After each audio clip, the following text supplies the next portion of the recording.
बप्पा रावल ने कसम खाई कि जब तक ये तलवार अरबों के खून से लाल ना हो जाए तब तक मैं इसे म्यान में नहीं डालूंगा। यहीं से एक नए युग की शुरुआत हुई।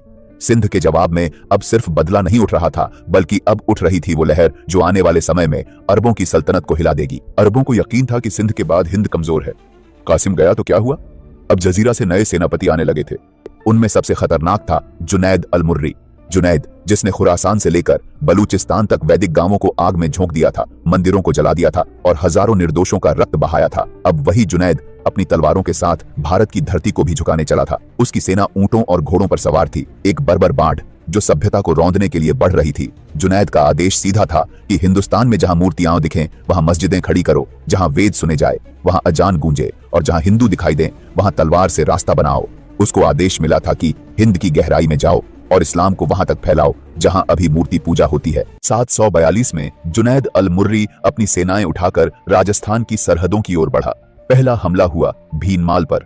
वहां का मंदिर जला दिया गया, गुरुकुल की लाइब्रेरी आग में बदल दी गई, जो ब्राह्मण किताबें बचाकर भागे वह रास्ते में मार दिए गए। गुजरात के सोमनाथ तक खतरा फैल गया। इस आक्रमण की पुष्टि अरब इतिहासकार भी करते हैं, लेकिन जुनैद नहीं जानता था कि पहाड़ों के उस पार कोई शांत नहीं बैठा है। मेवाड़ की पहाड़ियों में बप्पा रावल अब युद्ध के लिए तैयार थे।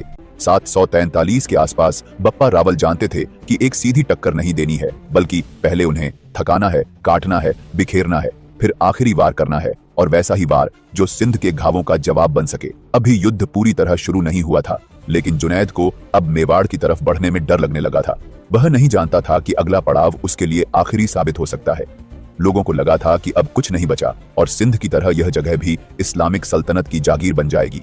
बप्पा रावल ने अपने सैनिकों को इकट्ठा किया, जिसमें राजपूत, गुर्जर, भील, हर वह योद्धा जो अब तक सिर्फ अपनी मिट्टी की रक्षा करता था, अब धर्म की रक्षा के लिए उठ चुका था। बप्पा रावल ने कोई बड़ी घोषणा नहीं की। उन्होंने बस एक आदेश दिया कि भीनमाल में जितने भी बचे हैं अब वह लौटकर अरब नहीं जाएंगे। अरब सेनाएं आराम कर रही थीं, क्योंकि उन्हें लगा कि अब कोई विरोध नहीं बचा। 744 की एक रात और तभी पहली तलवार चुपचाप आई और एक गले को 2 हिस्सों में काट गई। चीख उठी, लेकिन तब तक देर हो चुकी थी। भीनमाल की हर गली में राजपूत सैनिक घुस चुके थे। एक मंदिर की सीढ़ियों पर खड़ा होकर बप्पा रावल चिल्लाए कि ये सिर्फ युद्ध नहीं है, ये उस बेटी की चीख है जो कासिम के शिविर से रोती हुई गई थी। अरब सेनापति बाहर निकला।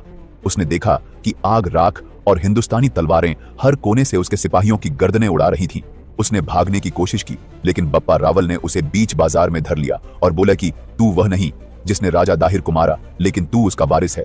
अब तेरा जवाब मैं हूं। और फिर बिना देर किए उन्होंने उसकी गर्दन काट दी। भीनमाल की जमीन, जो कुछ दिन पहले तक हिंदुओं के खून से लहूलुहान थी, अब वहां अरबों का खून बह रहा था।